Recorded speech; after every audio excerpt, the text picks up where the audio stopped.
একদিন আগেই তালিকাভুক্ত করে রাখা হলেও বুধবার সুপ্রিম কোর্টে আরজিকর মামলার শুনানি হয়নি, বরং আগামী বুধবার মামলার শুনানি পিছিয়ে দেওয়া হয়েছে। সেই নিয়ে প্রতিক্রিয়া জানাতে গিয়ে ফের শীর্ষ আদালতের ভূমিকায় অসন্তোষ প্রকাশ করেছেন নির্যাতিতার বাবা। স্বতঃপ্রণোদিতভাবে হস্তক্ষেপ করে শীর্ষ আদালতই মামলা নষ্ট করে দিয়েছে বলে মত তার। আরজি করে তরুণী চিকিৎসককে ধর্ষণ ও খুনের ঘটনায় সঞ্জয় রায়কে আমৃত্যু কারাবাসের সাজা শুনিয়েছে শিয়ালদা আদালত। সেই মামলাকে চ্যালেঞ্জ জানিয়ে সঞ্জয়ের ফাঁসি চেয়ে কলকাতা হাইকোর্টের দ্বারস্থ হয়েছে রাজ্য সরকার এবং কেন্দ্রীয় গোয়েন্দা সংস্থা সিবিআইও। যদিও তদন্ত প্রক্রিয়ায় অসন্তোষের কথা জানিয়ে আগেই শীর্ষ আদালতের দ্বারস্থ হয়েছিলেন নির্যাতিতার মা বাবা, সেই নিয়ে গতকাল শুনানির কথা থাকলেও তা হয়নি।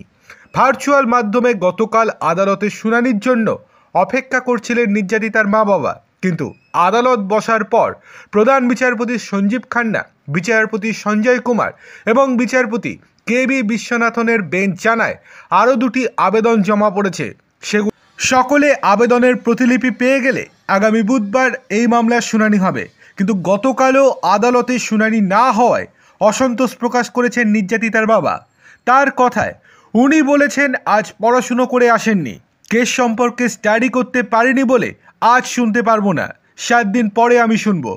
ওর আজ মামলা শোনা উচিত ছিল, কিছু সিদ্ধান্ত নেওয়া উচিত ছিল। সুপ্রিম কোর্ট স্বতঃপ্রণোদিতভাবে নিয়েই আমাদের মামলাটিকে নষ্ট করে দিয়েছে, এটা 100% সবাই জানে, বড় বড় বিশেষজ্ঞ আইনজীবীরাও জানে। আশা করি মামলা ছেড়ে দেবে, হাইকোর্টে ফেরত দেবে মামলাটি। চিকিৎসকেরাও বারবার শুনানি পিছিয়ে যাওয়ায় অত্যন্ত হতাশ।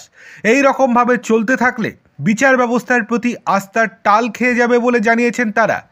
আরজিকর মেডিকেলে ধর্ষণ খুন কাণ্ডে স্বতঃপ্রণোদিতভাবে মামলা গ্রহণ করেছিল সুপ্রিম কোর্ট। তদন্ত নিয়ে প্রশ্ন তুলে সুপ্রিম কোর্টের দ্বারস্থ হয় নিহত তরুণী চিকিৎসকের মা বাবাও। হাইকোর্টের বিচারপতির তত্ত্বাবধানে নতুন করে তদন্ত করানোর আবেদন জানান তারা। একগুচ্ছ প্রশ্নসহ সুপ্রিম কোর্টে আবেদন জানিয়েছিলেন নিহত চিকিৎসকের মা বাবা। 10টি প্রশ্ন তুলে ধরেছিলেন। সেই 10টি প্রশ্ন কি কি? 1 নম্বর, পোস্টমর্টেম রিপোর্টে প্রবল ধস্তাধস্তির ইঙ্গিত থাকলেও সেমিনার হলে তার কোনো প্রতিফলন নেই কেন? 2 নম্বর, চশমা, জলের বোতল সব সাজানো থাকলো কিভাবে? 3 নম্বর, পাশের ঘরে থাকা নার্সরা কেন কিছু টের পেলেন না? এমন তো নয় অনেকটা দূরে। 4 নম্বর, নার্সদের কেন জিজ্ঞাসাবাদ করা হয়নি?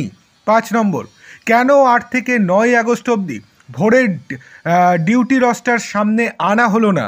6 নম্বর, কেন 8 তারিখ রাতে ঘটনাস্থলে উপস্থিত সমস্ত ডাক্তারকে ট্রায়ালে কোর্টে হাজির করা হলো না? 7 নম্বর, ধর্ষণ খুনের ঘটনা কেন পরিবারকে প্রথমে আত্মহত্যা বলা হয়েছিল? 8 নম্বর, মা বাবা হাসপাতালে গেলে কেন তাদের প্রায় 3 ঘন্টা বসিয়ে রাখা হলো? 9 নম্বর, শেষবার তরুণী চিকিৎসকের সঙ্গে যে 4 ডাক্তারকে দেখা গিয়েছিল তাদের মধ্যে 2 জনকে জিজ্ঞাসাবাদ করা হয়নি কেন? কেন তাদেরকে এড়িয়ে যাওয়া হলো? তারা কি কোনো রকম প্রভাবশালী?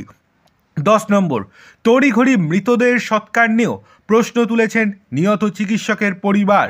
আগামী বুধবার অর্থাৎ 29শে জানুয়ারি মামলাটি শুনবে সুপ্রিম কোর্ট। দেখার বিষয় এই 10টি প্রশ্নের উত্তর সুপ্রিম কোর্টে পাওয়া যায় কিনা।